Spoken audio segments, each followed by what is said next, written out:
Les images que nous allons montrer peuvent heurter votre sensibilité. L'équipe du Weasel News vous invite à lire notre article écrit si c'est le cas.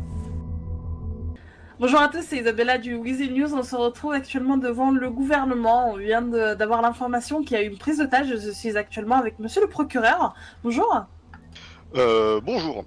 Eh bien, nous retrouvons en fait dans une situation où des hommes armés d'un groupe qui est connu par les services de police ont a priori un otage à l'intérieur du gouvernement. Les forces de police font tout leur possible pour sauver cet otage. Nous ne pouvons pas vraiment en dire plus pour l'instant. Nous attendons la fin des opérations de police pour transmettre un peu plus d'informations à la presse. On se retrouve du coup actuellement avec le directeur des EMS, monsieur Derek. Bonsoir. Oui, c'est ça. Bonsoir. Bonsoir. Est-ce que vous avez des commentaires à faire sur cette prise d'otage? Bah, écoutez, moi personnellement, je pars du principe qu'actuellement, vu qu'on voit dans quel état le service public se dégrade, que ça soit du côté des EMS, de la SPJ et tous les services publics compris, ainsi que le BCSO, c'est quelque chose de grave quand même qui se passe actuellement et on déplore vraiment ça étant donné que je pense que l'issue la plus probable actuellement, c'est soit la prison ou soit la morgue. Donc on est très très très apeuré par rapport à ce qui se passe et je me doute même pas de qu'est-ce que les citoyens doivent penser actuellement de tout ça. D'accord. Est-ce que vous avez eu l'information que quelqu'un a été blessé pour le moment ou pas du tout? Alors pour le moment, j'ai pas eu plus d'informations, j'ai juste été réquisitionné. Donc je pourrais pas vous en dire plus. Est-ce que vous savez si les otages vont avoir un suivi psychologique, quelque chose pour les aider?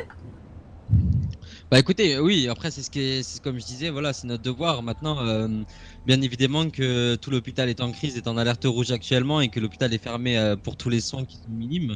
Et c'est vrai qu'actuellement, bah voilà, donc il y aura bien une cellule de crise et un accueil, que ce soit des blessés, des personnes qui sont décédées et des otages, ainsi que des agents de police qui auraient pu être touchés, voilà, psychologiquement par rapport à ce qui se passe, voilà.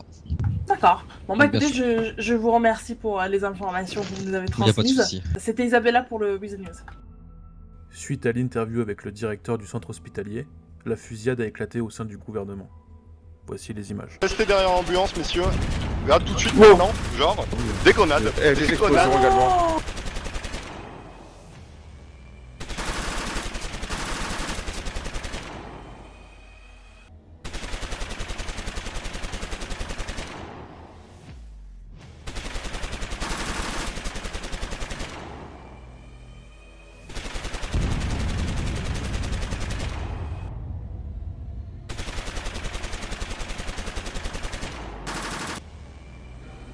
En effet, nous avons été témoins d'images d'une rare violence. Nous avons vu une fusillade, différentes explosions. Il y a eu beaucoup de blessés sur les lieux et différents morts.